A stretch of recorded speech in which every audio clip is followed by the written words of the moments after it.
Terima kasih Anda masih bersama kami di Indonesia Morning Show. Satuan Tugas Khusus Satgasus Anti Teror Mabes Polri bersama Densus 88 dan Polda Metro Jaya hari Minggu kemarin menggerebek di perumahan legenda wisata Vivaldi Cibubur, Bogor.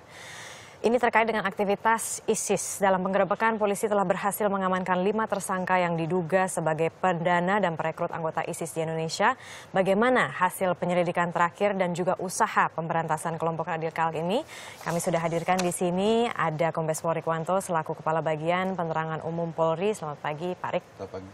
Dan di sebelahnya juga ada Pak Nasir Abbas selaku pengamat teroris dan juga mantan pimpinan Jemaah Islamiyah Asia. Selamat pagi. Selamat pagi Pak Nasir dan juga Pak Rikwanto. Apa memang sudah bisa dipastikan Pak Rikwanto bahwa 5 orang yang diamankan itu mereka adalah kelompok ISIS? Ya, persepsi kemudian cap status mereka ISIS sudah bisa dipastikan ya. Jadi bukan karena dia punya kartu anggota ISIS bukan. Iya. Jadi keaktifannya dalam rangka mensupport, kemudian berafiliasi, kemudian membantu dalam berbagai hal, itu memang dinyatakan, disimpulkan dia masuk dalam kategori Bukti-bukti apa saja sih Pak Rikwanto yang ditemukan oleh Polri? Ini kan berawal dari diamankannya 16 orang di Turki perbatasan ya. Kemudian yang 16 masih menghilang ini, tim sudah ke sana. Sudah melakukan berbagai macam pendalaman. Kemudian tim juga sudah bergerak ke Solo, ke Jawa Timur, ke Jawa Barat dalam kaitan mereka berasal dari sana. Kemudian kita dapatkan informasi-informasi mengerucut ke arah orang-orang yang diduga menjadi supporting hasil penyelidikan dalam hal pendanaan, mengurus, memfasilitasi dan lain-lain. Oke, hasil penyelidikan terakhir seperti apa setelah? Ya, maka didapatkanlah itu 5 orang itu, ya, yang hari Sabtu kita amankan. Dan hasil penyelidikannya memang ya dari bukti-bukti yang ada, interogasi awal, mereka adalah supporting betul, ya, baik pendanaan maupun memfasilitasi. Bahkan ada yang memang tugasnya khusus di bidang dunia maya, ya, untuk memberikan apa-apa yang perlu disampaikan, seperti peristiwa-peristiwa yang ada di isi sana, kemudian bagaimana mensupport supaya yang tidak sealiran itu ditakut-takuti dengan berita-berita seperti ada pemenggalan, ya, penggorokan dan lain-lain, pembakaran, kemudian juga menerjemahkan buku-buku berbahasa asing yang memang di situ keras ya isinya ke bahasa Indonesia untuk disebarkan. Hal itu cukup ya Pak ya untuk menentukan bahwa apa yang mereka lakukan ini sudah masuk ke dalam tindakan kriminal sehingga memang bisa dikenakan pasal untuk tindakan kriminal. Ya, kita bingkai tindak pidananya lah, tindak pidana terorisme. Nanti di dalamnya ada kan pelanggaran-pelanggarnya apa. Bisa dimasukkan juga ke imigrasi, bisa juga masukkan ke KUHP dan lain-lain. Baik. Pak Nasir, apakah ini menunjukkan bahwa penyebaran paham radikal khususnya ISIS ini sudah mulai mengkhawatirkan di Indonesia? Orang Indonesia tuh harus khawatir apa sih dengan keberadaan ISIS ini? Ya, sejak tahun lalu ketika belum ada undang-undang ya larangan dari pemerintah soal ISIS, mereka sudah aktif dalam merekrut dan kita bisa tahu ya sepertinya banyak sekali orang-orang yang tertarik ya untuk mengetahui apa itu ISIS ya, bahkan di daerah Ciputat, di Jawa Timur, Jawa Tengah ya seperti macam ada pembayatan massal. Tapi kemudian setelah ada ketegasan dari pemerintah soal masalah ISIS ini, mereka mulai ya bersembunyi, maksudnya mulai tiarap. Tiarap itu bukan berarti mereka berhenti, ya, tetapi secara diam-diam mereka tetap terus merekrut, ya, secara personal dengan secara penyebaran buku dan seperti yang Pak Rikwanto menjelaskan tadi itu. Artinya, ya, memang patut dikhawatirkan, ya patut dikhawatirkan. Sebenarnya perekrutan ini hampir sama seperti yang dengan kelompok-kelompok dahulu sebelumnya.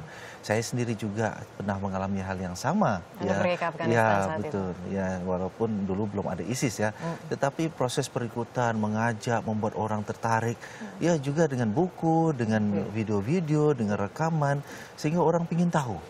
Anak muda merasa ingin maksudnya bagaimana sih bentuk jihad itu, bagaimana sih merasa di suasana perang, ya apa yang dimaksud dengan syahid, apa yang dimaksud dengan medan jihad, begitu. Sehingga kadang ada yang berangkat itu bukan dengan siap mati, tetapi ingin tahu, ya begitu. Karena ingin tahu. Karena ingin tahu, gitu. Tapi ada juga yang berangkat memang karena dengan penuh keyakinan. Jadi berbeda-beda. Maka orang yang diajak berangkat ini mereka nggak peduli. Yang penting ada siap berangkat. Anda siap? Jadi berangkat. bawa badan aja berangkat, yang penting bawa badan Anda saja saat berangkat, itu ya. gitu. Nah, Anda juga pernah mengatakan Pak Nasir bahwa sebetulnya ISIS ini itu nanti menyerangnya tidak di Indonesia, tapi mereka lebih diberangkatkan, lebih berperang karena mereka wajib ada di Syria begitu. Ya begini, Benar demikian? ketika waktu mereka sudah berbaiat ya dan menyatakan bahwa mengakui bahwa Abu Bakar Baghdadi itu sebagai khalifahnya, ada satu kewajibannya yaitu bergabung sama ISIS, karena ISIS itu sebenarnya di sana, ya. Namanya juga wilayah kan, negara Daulah Islamiyah fi Iraq wa Syam, artinya negara Islam di Irak dan di Syam. Ya hanya terjemahannya jadi ISIS, begitu kan dalam bahasa Inggris. Nah, ketika sudah berbaiat berarti dia sudah menjadi anggota. Kalau sudah menjadi anggota, dia harus menunjukkan loyalitasnya. Loyalitasnya harus bergabung sama orang-orang ISIS yang lain. Nah, di kemarin sana. itu kan sempat nah, juga orang-orang jadi apa gunanya di sini? Di sini kemudian dia mengajak yang lain berangkat ke sana. Berarti kemarin itu kan sempat juga ya Pak Rikwanto ada SMS kan, SMS ancaman itu. Wah kita in a nutshell itu secara ringkas akan menyerang Polri, akan menyerang kejaksaan, bahkan akan menyerang presiden akan mati gitu. Nah ini berarti gimana gitu? Padahal modusnya kan mereka akan ke sana gitu. Tapi sebetulnya kenapa ada serangan masuk dalam di sini? propaganda ya. Salah satu propagandanya itu pressure, menakut-nakuti, dan juga satu sisi juga menunjukkan mereka ada dan bisa di mana-mana saja. Ini salah satu strategi propaganda. Walaupun itu tidak boleh diabaikan juga, tetap kita selidiki. Jadi di mana dia share, dia upload, ya kita sedang melacaknya juga, dan tidak menutup kemungkinan juga ini akan ada lagi. Itu salah satu strategi mereka seperti itu ya. Nah, mudah-mudahan ya dari yang sudah diamankan 5 orang ini nanti berkembang apa saja melakukan seperti yang 5 ini kan diantaranya juga memberangkatkan termasuk supporting juga, kemudian mengupload video-video termasuk yang video yang anak kecil ikut latihan perang itu. Ya, juga termasuk jaringan. Soalnya ada di antara mereka yang memang khusus bidang IT untuk hal-hal propaganda dan maka mengembangkan paham ISIS ini. Nah, sejauh ini seberapa penting atau seberapa besar peran dari masyarakat dalam membantu kepolisian untuk bisa mengungkap ataupun juga menangkap mereka-mereka yang memang terlibat? mesti ada komitmen gerakan massal di Indonesia ini. Jadi bisa menggunakan TNI, Polri, Pemda, ya, ulama-ulama. Kita sepakat saja paham ini bukan Islam, ini paham yang seolah-olah mengambil nilai-nilai Islam. Dan dari kenyataan-kenyataan yang ada, ya, yang dia lakukan, mereka lakukan, kan sudah tidak juga sesuai dengan ketentuan-ketentuan yang ada di Islam, seperti orang menyerah dibakar, kemudian hukuman mati digorok dan lain-lain ya. Kalau memang kita mau teliti, itu tidak pantas lagi, tidak Islam itu ya. Nah ini harus disampaikan kepada masyarakat. Jadi masyarakat punya kesadaran yang sama supaya tidak terpengaruh. Kalaupun ada yang dilihat di lapangan, di tetangganya, di RT RW, bisa segera melaporkan untuk kita lakukan tindakan-tindakan hukum kepada mereka. Nah, pengalaman Pak Nasir pada saat dulu ya, sebagai salah satu juga yang menyebarkan paham Jamaah Islamiyah ya di Indonesia. Hal-hal apa sih yang mungkin kiranya bisa kita pelajari untuk diantisipasi oleh warga-warga terhadap pengaruh paham-paham radikal ini? Ya, sebenarnya gini, sedikit saya jelaskan, kalau mereka hanya mau bertempat tinggal di sana, hanya sekadar mau bergabung di sana, mungkin tidak menjadi masalah ya. Tetapi dikala mereka kemudian mengancam, ya kita lihat ada beberapa video ya, yang kemudian menyatakan akan kembali, akan menyerang dan menghadapi tentara, walaupun itu sebagai propaganda, tapi kita tidak bisa underestimate mereka. Artinya ada rasa ingin berbuat sesuatu di masa mendatang. Nah, masyarakat juga harus mengerti bahwa ini bukan masalah bagi polisi saja, bukan masalah bagi aparat. Kalau terjadi sesuatu nanti di Indonesia, mereka juga akan kena imbasnya. Ya, kalau misalnya contoh seperti aksi bom misalnya, ya. Ya, banyak orang yang mereka misalnya yang mereka yakini saat itu seperti Hambali, Mukhlas dan lain-lain mau mentargetkan warga Amerika dan sekutunya begitu. Ternyata orang kita juga kena. Mereka anti kepada agama lain. Ternyata yang agama mereka juga kena begitu. Jadi ya hal begini yang perlu disadari oleh masyarakat. Jadi baiknya betapa bahayanya mereka ini. Pemerintah baiknya seperti apa, Pak Nasir? Karena kan kemarin juga sempat ada wacana begitu. Kalau misalnya pulang ke Indonesia udah nggak boleh, kewarganegaraannya dicabut begitu. Tapi ada juga dari BNPT yang mengatakan jangan, kita harus bawa pulang mereka, kita rangkul. Baiknya seperti apa? Memang mereka lah warga negara Indonesia ya, kita sebaiknya melindungi warga negara begitulah. Ya, dan kita berharap ya mereka jangan sampai pergi berangkat ke tempat kalau konflik. sudah berangkat terus gimana? Kalau bisa kita bawa pulang mereka. Bawa pulang lagi. Rehabilitasi, dirangkul betul, lagi. apalagi anak-anak yang berangkat ke sana ya. Ya seharusnya mereka punya masa main di waktu anak-anak begitu. Tapi dari kecil mereka sudah diberi hal yang untuk orang dewasa, tapi diberikan untuk anak-anak. Ya teknis membunuh lah, teknis berperang dan lain-lain itu kan bukan untuk ukuran mereka. Kasihan begitu. Ya, dan masa-masa bermain ini dan kita tahu bahwa otak anak itu kan seperti kayak spons ya Mar ya. Itu dia mudah sekali menyerap dan juga akhirnya itu kan terus terkenang gitu. Iya, maka kita berharap mereka bisa dipulangkan yang 16 orang itu yang sudah ditangkap oleh pihak aparat Turki supaya dipulangkan ke sini, kemudian kita bina. Ya, kalaupun mungkin di antara keluarga itu suaminya ada di sana, ya kita berharap suaminya bisa dibawa pulang juga begitu. Kalau dari segi undang-undang Pak Rik, apakah memang betul undang-undang anti teror sekarang itu tidak cukup? Karena kemarin kami juga sempat mengkonfirmasi pada DPR yang mengatakan bahwa sebenarnya undang-undangnya sudah ada kok, maksudnya sudah cukup untuk bisa menindak begitu. Tanggapan Anda? Di sini ada yang memang kurang ya. Kita ini kan sudah reformasi demokratisnya luar biasa. Hak orang-orang itu dilindungi betul, menyampaikan pendapat dan lain-lain. Jadi undang-undang terorisme yang ada itu yang kita terapkan itu bagi pelaku-pelaku yang melakukan. Ya, kalau belum ini? Nah, kalau dia sekedar dalam tanda petik menurut pendapat orang dia masih coba memberikan dakwah keyakinannya, kemudian mengajak, ya itu belum bisa ditindak, belum bisa dihukum. Jadi menurut Pak walaupun kita bisa menyatakan yang dia sampaikan itu secara nggak langsung memprovokasi atau permufakatan jahat ataupun mengajak kepada sesuatu yang bisa menimbulkan konflik. Jadi sebetulnya pasal yang menurut Polri, teman-teman BNPT itu ideal yang seperti apa? Karena kan ada kekhawatiran juga bahwa ini akan membungkam orang-orang yang ingin bersuara. Mendeklar ISIS di jalan-jalan show off gitu ya, itu mau diapakan? Paling-paling kita tanya izinnya mana? Apa kamu menyampaikan Undang-Undang Nomor 9 ya? Itu saja paling. Kalau terlalu banyak mengganggu bisa dibubarkan. Tapi itu kan sebuah show yang memang bisa menjadikan orang-orang terpancing ya. Betul. Nah itu seharusnya khusus masalah undang-undang terorisme itu sudah bisa dimasukkan. Ya permufakatan, ajakan, indikasi-indikasi ke arah situ. Apakah bisa pasal ini kemudian sangat spesifik menjadi khusus ISIS gitu Pak? Kita kalau bicara laten ya, bahaya laten ke depan, kemudian bahaya generasi ke depan, kemudian bahaya NKRI, itu harus dimasukkan. Ya, kita bukan bicara hak asasi orang-orang atau semua orang. Jadi kita harus asasi negara, bangsa ini, generasi ke depan juga asasnya harus dijaga juga. Jadi Polri setuju kalau undang-undang ini memang perlu diadakan revisi. Perlu direvisi. Bagaimana harus pendapat Anda, Pak khusus Nasir? terorisme ya. Iya. Kita perlu revisi bukan bermaksud untuk membuatnya menjadi lebih keras. Ya, saya berharap tidak seperti itu ya. Kita bermaksud merevisi itu supaya yang berniat, yang sudah melakukan supaya mereka tidak mau melakukan lagi.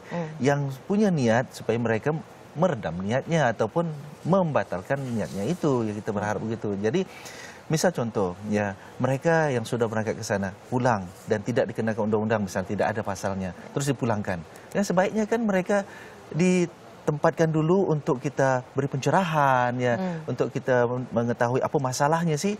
Ya ada di antara mereka kan sudah menjual harta bendanya, ya rumah yang sudah dijual nggak punya apa-apa karena sudah memang betul membawa ke sana. Nah kalau kita keluarganya nggak mau terima atau bagaimana kan perlu ada proses untuk membuat keluarga yang bisa menerima, buat mereka bisa mengerti keadaan yang ada sekarang ini. Jadi untuk membuat ditahan di suatu tempat kan perlu ada undang-undang juga. Bukan ditahan maksudnya sih, maksud dirumahkan ya kan untuk diberi pencerahan. Begitu. Ada prosesnya itu kan juga perlu ada dasar undang-undangnya. Bagaimana mencegahnya kalau misalnya sekarang kan memang seperti tadi Pak Nasir bilang gitu, ini bukan hanya tugas Polri saja, bukan tugas BNPT tapi tugas kita semua gitu. Kalau misalnya dari lingkup yang terkecil dari keluarga, apa sih yang bisa dilakukan oleh keluarga ini untuk melindungi anak-anak yang sekarang menjadi target ISIS, terlindungi dari ISIS? Betul. Seperti contoh kemarin namanya Aisyah Nas itu kan bapaknya nggak tahu, ya itu satu contoh, kan kasarnya. Dan masih banyak lagi. Dulu waktu saya berangkat ke Afghanistan, ya untung alhamdulillah ayah saya mengerti dan tahu. Tapi banyak teman-teman yang lain berangkat ngakunya pergi kerja di Malaysia, tapi tahunya sudah pergi ke Afghanistan. Seperti anak hilang sudah. 4 tahun 5 tahun baru pulang, ya malah dikira sudah mati begitu nggak tahu, ya. Hal yang sama juga terjadi. Maka kita kasihan kalau misalnya nanti ada keluarga yang kemudian tidak tahu ternyata anak-anaknya sudah berada di sana. Ayahnya kaget bunuh diri mau. Ayahnya mau bunuh diri pula karena saking malu dan saking kecewa begitu. Anaknya kok bisa begitu, ya. Seperti ada keluarga yang di Solo juga tidak percaya kalau adiknya itu bisa diduga untuk bergabung sama ISIS. Maka keluarga ya paling tidak pasti sudah melihat ada gejala-gejala. Contohnya gejala anak ini kurang mau gaul sama keluarga, ya kan. Anak ini ada sesuatu yang disembunyikan begitu. Cobalah pancing, coba kasih tahu. Kalau bisa siapa sih teman-teman anaknya ini? Ya tadi ada nasihat dari Pak Rikwanto gitu kan. Kita sebagai orang tua, ya anak itu harus kita ayumin biarpun dia sudah umurnya 20-an, begitu belasan gitu kan. Walaupun ya dia bebas lah untuk bergaul sama yang lain, tetapi kan paling tidak kita harus pantau. Nah, masalahnya sekarang ketika orang tua berpikir sudah yang penting kamu pikir mana yang baik buat kamu, jalankan. Nah, hal begitu yang perlu kita patut batasi. Jadi dari Pak Nasri kita belajar bahwa ternyata peran dari orang tua ini memang tidak hanya sebagai pengasuh, tapi juga orang tua ini adalah pendidik yang pertama, pendidik yang utama, dan dia harus memiliki kepekaan untuk melihat adanya mungkin sinyal-sinyal nih yang mungkin aneh di masyarakat. Salah satu tanda-tandanya itu si anak itu biasanya yang sudah mulai terpengaruh, terbawa oleh aliran tertentu, dia suka protes sama orang tuanya tentang hal-hal yang terjadi di rumah. Ya. Jadi walaupun orang tuanya seorang yang soleh, ya, dia punya hukum ataupun aturan sendiri yang diterima dari luar. Bentuk protesnya seperti apa sih Pak? Ya seperti masalah kunut aja jadi masalah besar. Oh, ada hubungannya sama gitu ya. Tata cara beribadah. Masalah tata cara beribadah itu masalah besar. Masalah baca Quran masalah besar. Gitu. Jadi dia hitam putih saja. Hitam putih. Padahal beragama dalam satu negara termasuk Indonesia ya itu harus sinkron. Kalau gitu peran ulama juga sangat penting tentunya untuk bisa membantu meluruskan ini ya Pak ya. Sangat. Tapi di kita banyak ulama. Tapi banyak juga ulama yang punya afiliasi dengan luar. Betul. Ya. Sehingga nilai-nilai yang dulu gitu. Mungkin harmoninya itu ada pengaruh luar, harmoninya agak distorsi sekarang ini. Ini perlu juga peran pemerintah di situ. Mungkin juga orang tua ayah ibu itu ngetes anaknya. Apa sih pendapatmu tentang ISIS? Begitu kan? Harus berani juga. Baik. Bisa ada berita, pendapat kamu gimana? Ajak nonton berita bersama. Tuh, kamu pikir kamu gimana nih? Berita ini bagaimana? Jadi kita bisa tahu, dipancing. Test the water gitu. Baik, terima kasih banyak Pak Nasir dan juga Pak Rikwanto sudah hadir di sini untuk berbicara mengenai bagaimana memberantas kelompok radikal, terutama kembali lagi ya dari unit terkecil keluarga bagaimana. Dan tesnya sangat mudah sekali seperti Pak Nasir bilang tadi. Apa pendapat kamu tentang ISIS? Ajak dia nonton berita. Kalau misalnya sudah mulai mengeluarkan gejala-gejala, mungkin perlu dikhawatiri. Iya, makanya perlu membangun yang namanya komunikasi yang baik. Dari keluarga kita memulai segala proses komunikasi dan juga sosialisasi